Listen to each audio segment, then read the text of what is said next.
اور انہوں نے پھر جو عورتیں بچے، یعنی ہماری جو تحریک انصاف کے جلسے ہیں، کبھی پاکستان میں ایسے جلسے نہیں ہوئے. ہماری جو پروٹیسٹ ہے، جو احتجاج ہے، ان کے پر فیملیز آتی ہیں، عورتیں بچے آتے ہیں، اوپر سے لے کے نیچے تک، انگلش میڈیم سے، اردو میڈیم سے، دینی مدرسے، سارے لوگ شرکت کرتے ہیں. اور ان کے اوپر انہوں نے شیلنگ کی، ظلم کیا، 2 لوگ شہید ہوئے، کئی زخمی ہوئے، جیلوں میں لوگوں کو ڈالا، ایف آئی آر کی بارش ہو گئی، 23 ایف آئی آر میرے اوپر کاٹی، ساری سینئر لیڈرشپ کے اوپر. جب میرے دور میں 3 لانگ مارچز کی گئی، 2 فضل الرحمان نے اور 1 بلاول نے، ہم نے تو کوئی نہیں روکا، ہم نے کوئی ایف آئی آر نہیں کاٹی، ہم نے تو ان کے سامنے کنٹینر بھی نہیں رکھے. تو ہمارے دور کے اندر پوری طرح جو آئین اور قانون ان کو اجازت دیتا تھا، ہم نے وہ کسی جگہ ان کو روکا نہیں. ہمارے تو 25 مئی کو انہوں نے کیا، اس کے بعد ایک خوف کی فضا بن گئی. ایک ڈرٹی ہیری آ گیا اسلام آباد میں، اس نے اور زیادہ ظلم شروع کیا، تشدد کیا، لوگوں پہ کیسز بنائے، سوشل میڈیا کے لوگوں کو اٹھا اٹھا کے جیلوں میں ڈالا، اور جیلوں میں بھی نہیں ڈالا، پکڑ اٹھاتے تھے، ان کو مارتے تھے اور پھر اگلے دن واپس گھر دے دیتے تھے، دھمکیاں دے کے. جو خوف کی فضا بنائی گئی، جنرل مشرف کے مارشل لاء میں جیل میں گیا، وہاں میں نے ایسا نہیں ظلم دیکھا اس کے دور میں. جو انہوں نے جس طرح ہمارے اوپر جو اسٹیٹ کو پوری طرح اس کا جو ظلم ہمارے اوپر کیا، ہمیں ایسے لگا ہم پاکستانی نہیں ہیں. میں جس کو یہ قوم 50 سال سے جانتی ہے، وہ پاکستانی 50 سال سے جانتی ہے قوم. ہر قسم کا پاکستان کا سول ایوارڈ مجھے ملا ہوا ہے. دنیا میں مجھے جانتے ہیں کہ پاکستان کو میں ریپرزینٹ کرتا تھا. مجھے انہوں نے اس طرح رکھا جیسے کہ میں کوئی بیرونی ملک کا غدار ہوں. جو میرے نوکروں کو انہوں نے ایجنسیز نے آ کے پیسے دے کے ان کو اپنی تنخواہ پہ رکھا، میرے اوپر کوئی ڈیوائس رکھنے کے لیے، آگے بھی ان کے پلان بنے ہوئے تھے نقصان پہنچانے کے لیے مجھے. اس کے علاوہ جو انہوں نے شہباز گل کو جس طرح ایک کوئی جملہ کہہ دیا، پکڑ کے ایک جملہ ٹی وی پہ کہا، پہلے تو ٹی وی بند کر دیا ARY، اس کے اوپر اس کا وہ جو پروڈیوسر تھا اس کو اٹھا کے لے گئے رات کے 3 بجے. شہباز گل کو ننگا کر کے اس کے اوپر تشدد کیا. ایک یونیورسٹی پروفیسر، کوئی عام آدمی نہیں، یعنی چلے کوئی دہشت گرد ہوتا، چلے میں مان بھی لوں، کوئی بیرون ملک غدار ہوتا، کوئی مجرم ہوتا، ایک یونیورسٹی پروفیسر کو انہوں نے ننگا کر کے مارا، صرف خوف پھیلانے کے لیے. یہ جو ڈرٹی ہیری آیا، اس نے سوچا کہ یہ جس طرح یہ پہلے کرتا آیا بلوچستان میں دہشت گردوں کے خلاف، ہمارے اوپر وہ شروع کر دیا. پھر اعظم سواتی سے کیا 75 سالہ سینیٹر. یہ میں آپ بتا رہا ہوں کہ یہ ہماری ملک کی تاریخ میں کبھی ایسی چیزیں نہیں ہوئی. اس کو ٹویٹ کے اوپر مارا، پہلے گھر میں اس کے پوتا پوتیوں کے سامنے، پھر جا کے ننگا کر کے اس کو ایجنسی کے حوالے کیا جدھر اس کے اوپر تشدد کیا گیا. اور اس کے بعد ڈرانے کے لیے کہ اس کا منہ بند ہو جائے، اس کے میاں بیوی کی ایک کیسٹ اس کی بیوی کو بھیجی. کبھی ملک ایسے نہیں گرا. اور صرف بتانے کے لیے، کوشش کرنے کے لیے، ہمیں بتانے کے لیے کہ جو تمہارے سے بولے گا ہم تمہارا یہ مثال بنائیں گے. اور پیغام بھیجے گئے. اعظم سواتی کے اوپر جب تشدد ہو رہا تھا تو اسے کہا کہ یہ عمران خان سے ہم یہ کریں گے، کہ جس طرح عمران خان ڈر جائے گا اور چپ کر کے بیٹھ جائے گا. اور پھر میرے اوپر جو قاتلانہ حملہ کیا گیا، جو مجھے پہلے سے ہی پتا تھا کہ تیاری ہو رہی ہے، کہ دینی انتہا پسند نے جی عمران خان کو مار دیا. پہلے کس ایجنسی نے وہ ویڈیو بنائی، اس لیے جب بھی انویسٹیگیشن ہوگی پتہ چلے گا کہ کون سی ایجنسی نے یہ ویڈیو بنائی، کس کے کہنے پہ بنائی، کون سا وہ آفیسر تھا. اس کے کہنے پہ پہلے وہ بنائی گئی, اس کے بعد وہ ایک ان کا پالتو کوئی وقار سیٹھی یا کچھ ہے, اس نے وہ ان سے لنک ہے. اور مجھے پتا تھا, کیونکہ جب میں وزیر اعظم تھا مجھے پتا تھا ایجنسیز کے ساتھ کون لنکڈ ہے. اس نے پھر جا کے اس کو اٹھایا, پھر یہ دونوں مریم دونوں نے اس کو پریس کانفرنس کی, پھر پی ٹی وی پہ 4 دن پروگرام ہوا اس کے اوپر, صرف بتانے کے لیے کہ عمران خان نے دین کی توہین کی ہے. اور تیاری یہ کر رہے تھے کہ اب اس کی آڑ میں ایک دینی انتہا پسند اسے مار دے گا. میں نے یہ 24 سپٹمبر کو بھی پبلک کو بتایا, اور پھر 6 اکتوبر 7 اکتوبر کو جلسوں میں بتایا کہ یہ ان کا پلان بن رہا ہے. اس انتہا پہ کہ کوئی اس ملک کے اندر, جو میں چھوڑیں کہ میں عمران خان ہوں, کوئی بھی دنیا کا ملک ہو, اس کے اگر ایک ملک میں جو سب سے بڑی جماعت ہے, جو ایک فیڈرل پارٹی ہے, کیونکہ پولیٹیکل پارٹیز ملک کو اکٹھا رکھتی ہیں, ملک کی فوج نہیں اکٹھا رکھ سکتی, نہیں تو اس پاکستان نے علیحدہ نہیں ہونا تھا. پولیٹیکل پارٹیز ملک کو اکٹھا رکھتی ہیں, اور جو پارٹی سارے ملک میں واحد پولیٹیکل فیڈرل پارٹی ہے, اس کو ختم کرنے کی کوشش کی گئی, ہر کوشش کی گئی اسے ختم کرنے کی. اور یہ کون کر رہا تھا, کیا اس کا مقصد تھا, اس کے اوپر میں اینڈ میں آؤں گا. لیکن یہ ساری چیزیں ہم نے برداشت کی, اس کے باوجود ہم نے یہ مارچ کی. اور ہم نے مارچ اس لیے کی, پالیٹکس کے لیے نہیں کی, یہ سیاست کے لیے نہیں ہو رہا. مجھے 6 مہینے میں ہر جگہ پہ, کئی جگہ کے اوپر مجھے لیٹر آتا تھا کہ آپ اگر اس جلسے میں جائیں گے تو آپ کی جان خطرے میں ہے. کئی جگہ چیف سیکرٹری لیٹر بھیجتا تھا کہ جی آپ کی جان, ملتان کا جلسہ نہ کریں, آپ کی جان خطرے میں. کئی جگہ آیا ہے. اس کا مجھے خود پتا تھا کہ یہ پلان بنا رہے ہیں مجھے مارنے کا. اس کے باوجود میں نکلا. اور آج انشاءاللہ میں ابھی آپ کو ڈیٹ دوں گا اینڈ میں کہ میں آ رہا ہوں پنڈی. مجھے پتا ہے کہ ابھی میری جان خطرے میں ہے, سب کو پتا ہے, کیونکہ یہ لوگ جنہوں نے ابھی کوشش کی ہے یہ ابھی بھی وہیں بیٹھے ہیں, تو مجھے پتا ہے جان خطرے میں ہے. لیکن میں کیوں اس کے باوجود نکلوں گا؟ سیاست کے لیے نہیں. مجھے سیاست کیا دے سکتی ہے جس کو اللہ سب کچھ دے چکا ہے؟ میں ایک حقیقی آزادی کی جنگ لڑ رہا ہوں. میں سمجھتا ہوں کہ موت غلامی سے زیادہ بہتر ہے. ایک غلام کی زندگی سے بہتر مر جانا ہے. اور خاص طور پہ ان چوروں کی غلامی, یہ جو 30 سال سے چوروں کا ٹولہ ملک کو لوٹ رہا تھا, اب اکٹھا بیٹھ گیا ہے, جو پہلے ایک دوسرے کے خلاف لڑتا تھا, ان کی غلامی سے, یا ان کے بچوں کی غلامی جو یہ تیار کر رہے ہیں اپنے بچے, اس سے بہتر ہے مر جاؤ. میں اس لیے نکل رہا ہوں. اور میں اپنی ساری قوم کو بھی کہہ رہا ہوں کہ دیکھیں, آپ نے فیصلہ کرنا ہے کہ کیا ہم نے اسی طرح چلنا ہے, کیا ان چوروں کے بعد جو اپنے بچے تیار کر رہے ہیں, اور بچوں نے زندگی میں 1 گھنٹہ کام نہیں کیا, ان کا صرف کام, ان کو صرف ایک چیز آتی ہے, منی لانڈرنگ. وہ چھوٹی عمروں میں وہ اربوں پتی بن گئے تھے, کیونکہ ماں باپ نے ان کے نام پہ یا چوری کر کے پیسہ ان کے نام پہ چیزیں لی ہوئی ہیں. یہ جو 4 لندن میں مہنگے اربوں روپے کے مے فیئر کے جو اپارٹمنٹس ہیں, یہ مریم کے نام پہ تب تھی جب یہ کوئی 20-21 سال کی تھی. اور یہ جو اس کا بیٹا ہے حسن شریف, 10 ارب روپے کا گھر بیچا ہے اس نے لندن کے اندر. کدھر سے پیسہ آیا؟ تو یہ سارے بچے شروع میں ہی, یہ جو تیار کر رہے ہیں بچے, ان کی یہ خاصیت ہے کہ یہ منی لانڈررز ہیں سارے. وہ بلاول, اب بلاول, میں آپ کو یہ بتاؤں کہ سیاست میں تو اس کا کوئی مستقبل ہی نظر آ رہا. اردو ابھی تک صحیح طرح بولا نہیں ہے, یعنی ہر دفعہ اردو بولتا ہے تو اور لوگوں کو سمجھ نہیں آتی کیا کہہ رہا ہے.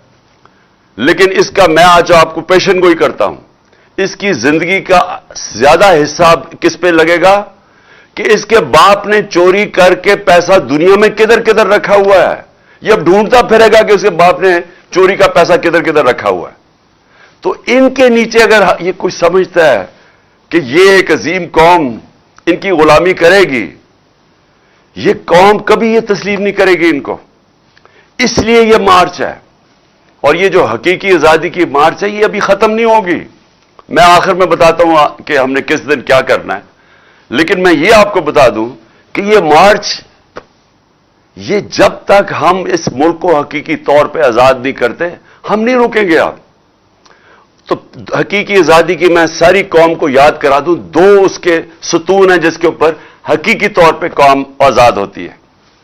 سب سے پہلا, قوم کے فیصلے قوم میں ہوں, کسی اور قوم کی غلامی نہ کرے.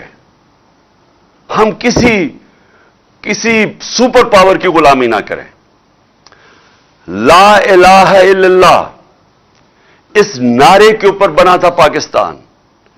لا الہ الا اللہ ایک دعویٰ ہے کہ میں آزاد ہوں, میں صرف ایک اللہ کے سامنے جھکتا ہوں, باقی میں آزاد ہوں. ایک خودداری کا یہ دعویٰ ہے, ایک قومی غیرت کا دعویٰ ہے. یہ نہیں ہوتا کہ وہاں جا کے دنیا کے باہر چکر مارو اور ہاتھ پھیلا کے کہو کہ میں مانگنے تو نہیں آیا, میں مجبور ہوں.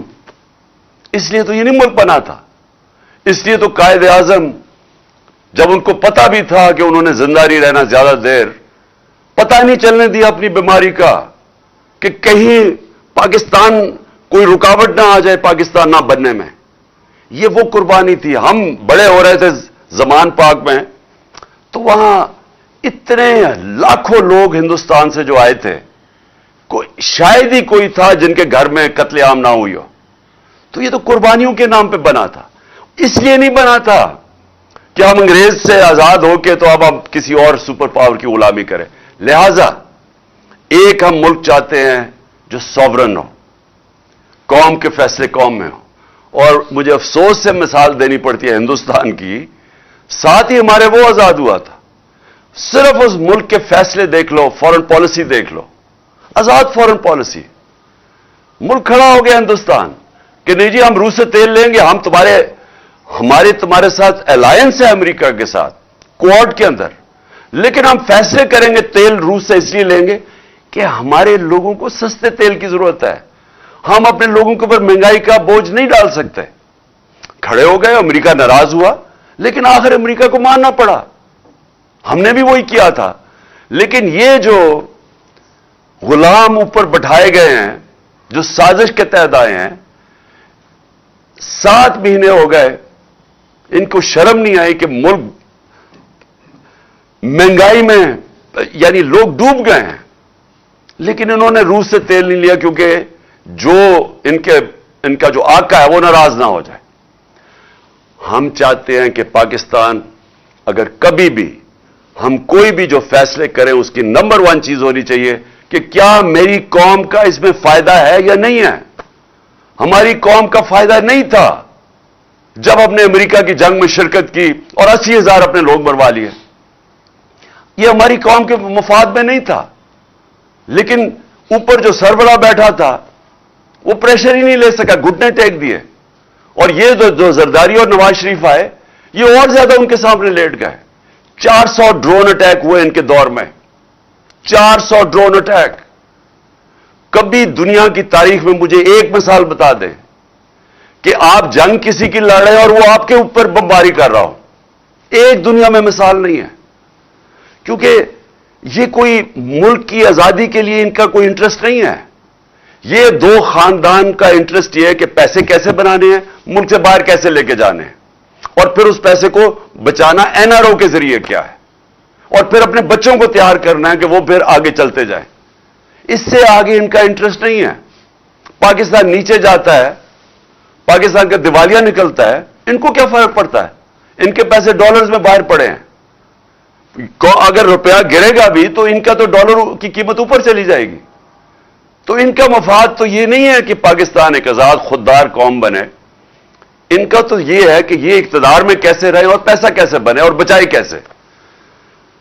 سب سے پہلے ہم یہ کبھی اس ملک کو جتنی بھی قربانیاں دینی پڑے ہیں, دیکھیں قومیں قربانیاں دے کے آزاد ہوتی ہیں. میں بار بار آپ کو کہتا ہوں, قوم جب اکٹھی ہو جاتی ہے, فیصلہ کر لیتی ہے کہ ہم ایک خوددار قوم ہوں گے, اب اپنے پیر پہ کھڑے ہوں گے, وہ قوم کھڑی ہو جاتی ہے اپنی پیر پہ.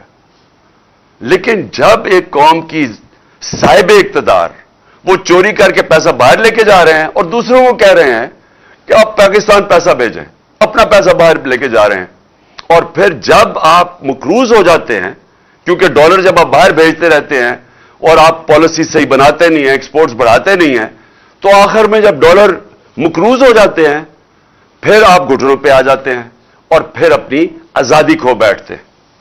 دوسری چیز, اور یہ بھی میں آپ سب کو کہتا رہا ہوں, میں نے نام بھی اپنی پارٹی کا انصاف رکھا تھا, کہ جو انصاف ہے اس کا مطلب ہے, اس کا انصاف کا مطلب کیا ہے, میں پھر یہ آپ کو سمجھا دوں. قانون کے سامنے سب ایک برابر. انصاف انسانوں کو آزاد کرتا ہے, کیونکہ اگر انصاف نہیں ہوتا معاشرے میں تو جو کمزور ہوتا ہے وہ طاقتور کا غلام ہوتا ہے. جو جنگل کا قانون ہے, جنگل کے قانون کے اندر انصاف نہیں ہوتا, طاقت کی حکمرانی ہوتی ہے. جو طاقتور ہے وہ کمزور کے اوپر ہر قسم کا ظلم کرتا ہے, وہ کمزور کو کوئی بچانے کے لیے نہیں آتا. تو جب انسانی معاشروں کے اندر انصاف نہیں ہوتا وہ جنگل کا قانون بن جاتا ہے. اس کا ایک نام دیا ہوا دنیا نے, بنانا ریپبلک. وہ بنانا ریپبلک بن جاتا ہے جدھر انصاف نہیں ہوتا, جدھر رول آف لا نہیں ہوتا. یہ ہمارا اس سے بھی بڑا مسئلہ ہے, پہلے سے بھی بڑا مسئلہ, کہ یہاں انصاف ہی نہیں ہے. ہمیں مثالیں اب بار بار ہر روز دیتا ہوں کہ اعظم سواتی کو اگر انصاف نہیں مل سکتا, پاکستان کے سینیٹر کو, ایک آدمی جو اپنی ساری کمائی باہر کرتا ہے اور پاکستان کمائی لے کے آتا ہے, اس کو انصاف نہیں مل سکتا, اس سے ظلم کی انتہا ہوتی ہے. ارشد شریف کو انصاف نہیں مل سکتا. ساری پاکستان کی صحافی برادری کو سوچنا چاہیے, اور میں تھوڑا مایوس بھی ہوں اپنی صحافی برادری سے, کہ جو ارشد شریف سے ہوا ہے, اوروں سے بھی ہوا ہے, لیکن جو ارشد شریف سے ہوا, اگر آپ اس کے اوپر کوئی سٹینڈ نہیں لیں گے, اور آپ کو سٹینڈ لینا چاہیے تھا, جس طرح اس کے اوپر ایف آئی آرز کاٹی گئیں, اس کے اوپر دھمکیاں دی گئیں. کیوں دھمکیاں دی گئیں؟ کہ جو آپ کا موقف ہے, کیونکہ جو حکومت میں بیٹھے ہیں وہ ڈرے ہوئے تھے کہ سچ سامنے آ جائے تو وہ سازش سامنے لے کے آ رہا تھا. ارشد شریف کیا کر رہا تھا؟ وہ سازش سامنے لے کے آ رہا تھا جو اس ملک سے ہوئی ہے. تو اس کے باوجود کہ وہ سچ اور رائے حق پہ کھڑا تھا, اس کو دھمکیاں مل رہی تھیں, اس کو جان کی پھر دھمکی دی گئی. جب وہ اور اس کے گھر والوں کو سب پتا ہے, ارشد شریف کی والدہ کو سب پتا ہے کون دھمکیاں دے رہا تھا. اور آخر میں وہ جب ملک سے باہر گیا اور پھر پاکستان بلانے کی کوشش کی, وہ کینیا گیا اور جو اس کو شہید کیا گیا. یہ اگر ارشد شریف نمبر 1 پاکستان کا انویسٹیگیٹو جرنلسٹ, اگر اس کو مار سکتے ہیں اور کوئی پھر پوچھنے والا نہیں ہے, کوئی انویسٹیگیشن ہی نظر آ رہی کہ ہوگی صحیح معنی میں, کسی کو اعتماد نہیں ہے, کیونکہ سب کو پتا ہے کہ طاقتور دوسری طرف ہے, اور سب کو پتا ہے اس ملک میں کہ جب طاقتور کے سامنے ایک کمزور کھڑا ہوتا ہے انصاف نہیں ملتا. ملک کا ایکس پرائم منسٹر, جو میں نے آپ کو کہا کہ اگر میں ایف آئی آر نہیں رجسٹر کروا سکا, پولیس والے کہتے کہ جی ہماری پنجاب گورنمنٹ ہے, ہماری پولیس ہے, وہ پولیس والے کہتے جی اگر آپ نے میں استعفیٰ دے دیتا ہوں, میں نہیں یہ کر سکتا, کیونکہ طاقتور تھا دوسری طرف. ڈرٹی ہیری, اس کا نام سن کے سارے ڈر جاتے تھے. یہ بھی تیار ہو گئے کہ ہاں جی پرائم منسٹر کے خلاف بھی کر دیں گے, اور جو وہ ہے دوسرا انٹیریئر منسٹر اس کے خلاف بھی. لیکن یہ کوئی خاص ہے کہ اس کو ہم نہیں کچھ کر سکتے, یہ کوئی ایسی طاقت والی چیز ہے, یہ قانون کے اوپر ہے, اس کو لائسنس ٹو کل ہے, یہ جو بھی کرے گا ہم اس ملک کا قانون اس کو نہیں پکڑ سکتا. تو یہ بات میری نہیں ہے, یہ اب سب کی ہے, ساری قوم کی ہے, کہ اگر یہ ایسے ملک چلانا ہے, یہ ملک ہم جو مرضی کر لیں, جتنے مرضی ٹیلنٹڈ پاکستان ہو جائیں, ہم جتنی اچھی پالیسیز لے کے آ جائیں, یہ ملک کبھی کامیاب نہیں ہو سکتا. حضرت علی رضی اللہ تعالیٰ کا قول ہے, اور میں یہ بار بار اب سے نہیں 26 سال سے یہ بتا رہا ہوں, کہ کفر کا نظام چل جائے گا, لیکن ظلم اور ناانصافی کا نظام نہیں چل سکتا. اور اگر آپ نے دیکھنا نہیں چلتے ہوئے تو ساری ڈیولپنگ ورلڈ غریب ملک دیکھ لیں, جن کو ڈیولپنگ ورلڈ کہتے ہیں وہ سارے غریب ملک ہیں. ایک ایک غریب ملک آپ جا کے دیکھ لیں, سب یہی حال ہے. ادھر بھی ایسے لوگ بیٹھے ہوئے ہیں, شریف اور زرداری خاندان چوری کرتے ہیں, پیسہ باہر بیچتے ہیں, ان کا انصاف کا نظام نہیں ان کو پکڑ سکتا. ادھر بھی ڈرٹی ہیری جیسے لوگ بیٹھے ہوئے ہیں جو کہ اتنے تکڑے ہیں, سب ڈرتے ہیں ان سے. وہ جو مرضی کریں کر سکتے ہیں, قانون کے اوپر ہے وہ. اور دوسری طرف سارے امیر ملکوں میں چلے جائیں, دنیا کے سارے پیسے والے ملکوں پہ چلے جائیں جدھر خوشحالی ہے, جدھر ہمارے پاکستانی اتنی کوشش کرتے ہیں یہاں سے ویزا لے کے باہر جانے کے لیے. ہمارے نوجوان ترستے ہیں کہ ہم کسی طرح باہر چلے جائیں. کیوں کرتے ہیں؟ کیونکہ وہاں خوشحالی ہے. تو خوشحالی کی بنیاد کس پہ رکھی گئی ہے؟ انصاف کے اوپر. وہاں سب سے بڑی چیز انصاف ہے. میں جب برطانیہ میں گیا تو وہاں آپ کو کوئی قبضہ گروپ نہیں نظر آتا. کسی کی زمینوں پہ قبضے کسی کی ضرورت نہیں ہے کرنے کی, کیونکہ عدالتیں انصاف کرتی ہیں. وہاں آپ کو اگر کوئی طاقتور یہ سمجھتا ہے کہ وہ قانون توڑے گا اور وہ بچ جائے گا, برطانیہ کا پرائم منسٹر بھاری اکثریت سے جیتنے والا بورس جانسن ایک قانون چھوٹا سا توڑتا ہے. یہاں خبر بھی نہیں بنی تھی پاکستان میں کہ وہ ایک آفس کے لوگ جمع ہو جاتے ہیں جب وہ کورونا کے دور میں سوشل ڈسٹینسنگ تھی. اس چیز کے اوپر وہ ریزائن کر دیتا ہے کیونکہ اس نے قانون توڑا ہے جو لوگوں کے لیے بنایا ہوا تھا. وہاں انصاف کا نظام ایسا ہے کہ ہر جو کمزور سے کمزور آدمی بھی ہے اس سے پتہ ہے کہ مجھے تحفظ ملے گا, کیونکہ جو ان کی عدالتیں ہیں, جو ان کا انصاف کا نظام ہے, وہ ان کے حقوق کی حفاظت کرتا ہے. میں نے آپ کو اپنی مثالوں کو دی, میں آپ کو ایک اور مثال دیتا ہوں. میرے اوپر یہ جیو نے یہ جو گھڑی کی ساری کہانی اور پیچھے اس کے سارے نون لیگ اور ڈرٹی ہیری بھی تھا, انہوں نے کہانی بنائی میرے اوپر کہ جی میں نے وہ گھڑی کا جو کیا. اب اگر مجھے پاکستان کی, میں نے کیس تو یہاں بھی کروں گا, لیکن پاکستان کی عدالتوں میں مجھے افسوس سے کہنا پڑتا ہے کہ مجھے یہاں انصاف نہیں ملے گا. اس لیے میں امریکہ جا رہا ہوں, اس کے اوپر کیس کر رہا ہوں, میں برطانیہ اس کے اوپر کیس کر رہا ہوں, یہ جیو اور شکیل الرحمان اس کا یہ جو گروپ ہے, اور میں دبئی میں کیس کر رہا ہوں. اور میں آج آپ کو کہتا ہوں کہ میں کیوں وہاں کر رہا ہوں, کیونکہ مجھے پتا ہے مجھے انصاف ملے گا وہاں. مجھے پتا ہے کہ اس نے جو میرے اوپر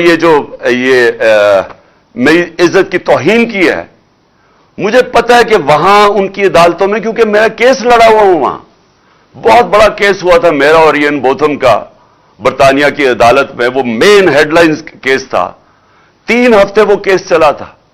مجھے پتا ہے وہاں عدالتیں کیسے چلتی, اور وہ بھی یہی تھا, ہرجانہ کا کیس تھا.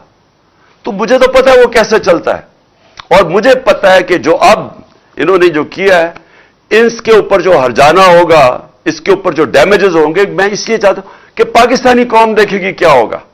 اور میں اس لیے چاہتا ہوں کہ ہمیں بھی یہاں دیکھنا چاہیے, ہماری عدالتوں کو بھی, کہ ہم کیوں یہ نہیں کر سکتے, کیوں نہیں لوگوں کی عزت کی حفاظت کر سکتے. کیوں ایک ملک کے ایکس پرائم منسٹر کے اوپر اس طرح گند اچھالا جائے, کسی کے اوپر بھی, کسی انسان پہ بھی, لیکن یہاں تو کوئی بھی پوچھنے والا نہیں ہے. اور یہ ہے, اس کو میں کہتا ہوں کیوں وہ خوشحال ہے ملک, کیونکہ آپ اور تو چھوڑے نا دنیا میں سرمایہ کار, جو آپ کے پاکستان کی بزنس آج مغرب میں ہیں, جو یورپ میں ہیں, جو امریکہ میں ہیں, جو دبئی میں ہیں, آپ ان سے پوچھیں نا پاکستان آگے کیوں نہیں سرمایہ کاری کرتے. ہمارا 1 کروڑ ہے پاکستانی باہر بیٹھا ہوا. اگر 5 لاکھ پاکستانی باہر بیٹھے ہوئے فیصلہ کر لیں کہ ہم نے پاکستان میں آ کے سرمایہ کاری کرنی ہے, آپ یہ یقین دیں, یقین سے میں آپ کو کہتا ہوں کہ یہاں اتنا ڈالر آ سکتا ہے پاکستان میں کہ ہمیں کسی کے سامنے ہاتھ پھیلانے کی ضرورت نہیں ہے. ہمارے اپنے اوورسیز پاکستانی اگر یہاں پاکستان میں سرمایہ کاری کرنی شروع کر دیں, ہمیں کوئی مسئلہ نہ ہو کہ ہم بھاگے پھر رہے ہیں, کبھی یہاں پیسے مانگ رہے ہیں یا ہمارے روپیہ گر رہا ہے. لیکن وہ آتے کیوں نہیں ہیں, ان سے پوچھیں کہ کیوں نہیں وہ پاکستان میں آ کے سرمایہ کاری کرتے. سب سے بڑا مسئلہ یہ ہوگا, ایک انگریزی کا لفظ ہے کانٹریکٹ انفورسمنٹ. ان کو یہ خوف ہوتا ہے کہ اگر ان سے یہاں کوئی فراڈ ہوگا تو یہاں ان کو کوئی تحفظ نہیں ملے گا.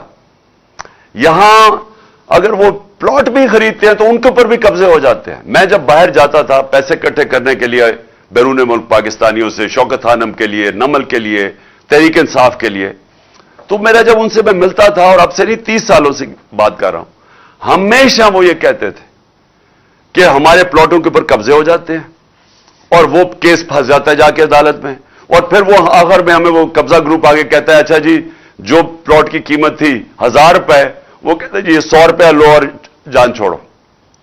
یہ اتنے پاکستانیوں سے ہوا ہے. تو جب پلاٹ ہی نہیں وہ خرید سکتے اس ملک میں اور ان کو خوف ہے کہ اس کے اوپر بھی قبضہ ہو جائے گا تو سرمایہ کاری کون کرے گا؟